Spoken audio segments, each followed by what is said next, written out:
Budget প্রস্তাবে রাখা হচ্ছে কর কাঠামোয় ব্যাপক পরিবর্তন, সেই সাথে বিনিয়োগ বান্ধব কর কাঠামোয় গুরুত্ব দিচ্ছে সরকার। আর বাজেটে রাজস্ব সংগ্রহের লক্ষ্যমাত্রা রাখা হচ্ছে 6,95,000 কোটি টাকা। সেসব বিষয়ে বিস্তারিত জানাতে জাতীয় রাজস্ব বোর্ড থেকে সরাসরি যুক্ত হবেন সহকর্মী মাহাদি সেকেন্দার। আমরা সরাসরি যুক্ত হচ্ছি তার সঙ্গে। সেকেন্দার, আজ তো বাজেট অধিবেশন শুরু হচ্ছে এবং বাজেটে অর্থমন্ত্রী বাজেট পেশ করবেন দুপুর 3টায়, এবং সেইখানে আসলে কর কাঠামোয় ব্যাপক পরিবর্তন এসেছে এবারের বাজেটে। কি অবস্থা? জাতীয় রাজস্ব বোর্ডকেই কিন্তু এই দায়িত্বটি পালন করতে হচ্ছে।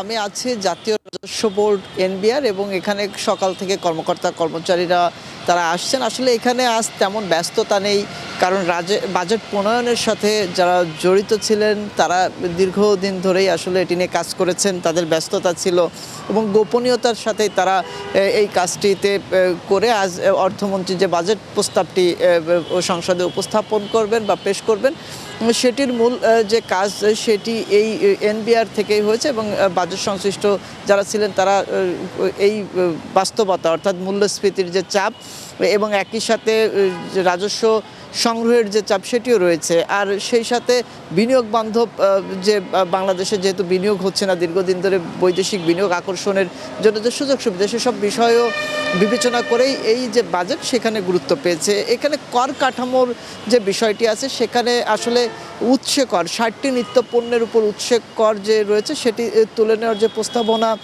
রাখা হয়েছে, সেটি মূলত এখানে জনগণের উপর মূল্যস্ফীতির যে চাপ, যেটি 9% উপরে রয়েছে এখনও দেশে মূল্যস্ফীতি, খাদ্য এবং খাদ্য বহির্ভূত মূল্যস্ফীতি মিলিয়ে জনগণের উপর একটি বাড়তি চাপ রয়েছে।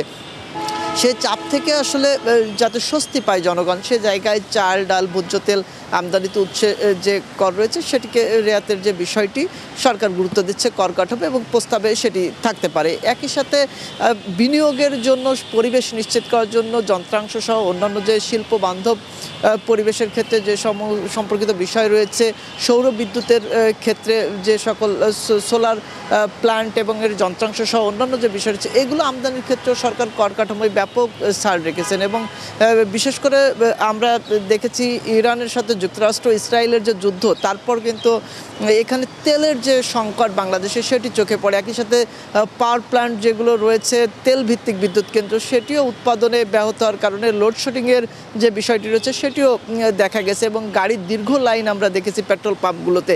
তো এই জায়গাগুলোকে বিবেচনা করে এবারের বাজেটে সরকার সোলার ভিত্তিক যে বিষয়গুলো রয়েছে বিদ্যুৎ উৎপাদনের ক্ষেত্রে, সৌর বিদ্যুৎ, সেটির প্রতি বিশেষ নজর দিয়ে এ সকল যন্ত্রাংশ, ব্যাটারি যেগুলো রয়েছে সেগুলো আমদানিতে একদমই শুল্ক রেয়াতের যে ব্যবস্থাটি সেটি রেখেছে, এবং এটা দীর্ঘমেয়াদী 2032 সাল পর্যন্ত আসলে এই সুবিধার প্রস্তাবনা থাকতে পারে এবারের বাজেটে। আরেকটি বিষয়, ইলেকট্রিক যে ভেহিকেলগুলো রয়েছে, অর্থাৎ পরিবেশ বান্ধব চার্জিং যে গাড়ি, সেসব গাড়িতেও সরকার ব্যাপক ভ্যাট ছাড়ের বিষয়টি রেখেছেন। কেননা এই গাড়িগুলোতে যেহেতু পরিবেশ বান্ধব, একই সাথে এটি বিদ্যুতের মাধ্যমেই চলবে, অনেক ক্ষেত্রে সোলারের উৎপাদিত বিদ্যুতে এই গাড়িগুলো চার্জিং হয়েই চলতে পারবে, তেলের উপর চাপ কমবে, সেসব বিষয়ে গুরুত্ব দিয়ে এই পরিবেশ বান্ধব গাড়ির ক্ষেত্রেও সরকার বিশেষ নজর দিয়ে কর কাঠামোই ছাড় এনেছেন। তবে দেশীয় শিল্পের যে বিষয়টা আমি বলছিলাম, অর্থাৎ বাংলাদেশের অভ্যন্তরে উৎপাদিত ইলেকট্রনিক্স যে পণ্যগুলো রয়েছে এবং এইসব পণ্যগুলো যে সকল কোম্পানি উৎপাদন করে থাকে তাদের ক্ষেত্রেও ব্যাপক কর ছাড়ের যে বিষয়টি বাজেট প্রস্তাবনে সেটি রাখা হতে পারে। এবং সেক্ষেত্রে আমাদের দেশে উৎপাদিত electronics, mobile, fridge, television, refrigerator, AC যেগুলো রয়েছে, সে সকল পণ্যের উপর যেহেতু শুল্কায়নের যে বিষয়টি কমে আসবে, সেক্ষেত্রে দামও কমে আসবে। এবং স্বর্ণের ক্ষেত্রেও কিন্তু এবারে যেহেতু একটি নির্দিষ্ট যে শুল্কায়নের ব্যাপারটি রয়েছে, সেক্ষেত্রে সেটিও কিছুটা কমে আসতে পারে। এবং ব্যক্তি যে কর মুক্ত আয়সীমা সেটি 3,75,000 টাকা, অর্থাৎ 25,000 টাকা বাড়ানোর যে বিষয়টি সরকার এটি প্রস্তাবে আসতে পারে, সেটিও জনগণকে কিছুটা স্বস্তি দেবে। তো সাইমুল, সব কিছু মিলে কর কাঠামোর যে ব্যাপক পরিবর্তন সেটি মূলত জনগণকে স্বস্তি দেওয়ার জন্য এই পরিবর্তনটি রাখা হচ্ছে। এবং আমি যে জায়গাটিতে রয়েছি, এই জাতীয় রাজস্ব বোর্ড, তাদেরকেও একটি চাপ নিতে হবে। 6,95,000 কোটি টাকার যে রাজস্ব লক্ষ্যমাত্রা, তার মধ্যে 6,04,000 কোটি টাকা কিন্তু এই জাতীয় রাজস্ব বোর্ডকে সংগ্রহ করে দিতে হবে সরকারকে। যদিও বিগত সময়ের পরিসংখ্যান বলে রাজস্ব বোর্ডের যে রাজস্ব সংগ্রহের লক্ষ্যমাত্রা পূরণের যে ঘাটতি সেটি কিন্তু রয়েছে গত অর্থ বছরেও। তো এই ছিল আমার কাছে সাইমুল, জাতীয় রাজস্ব বোর্ড থেকে বাজেটের খবরাখবর এবং কর কাঠামো নিয়ে সর্বশেষ।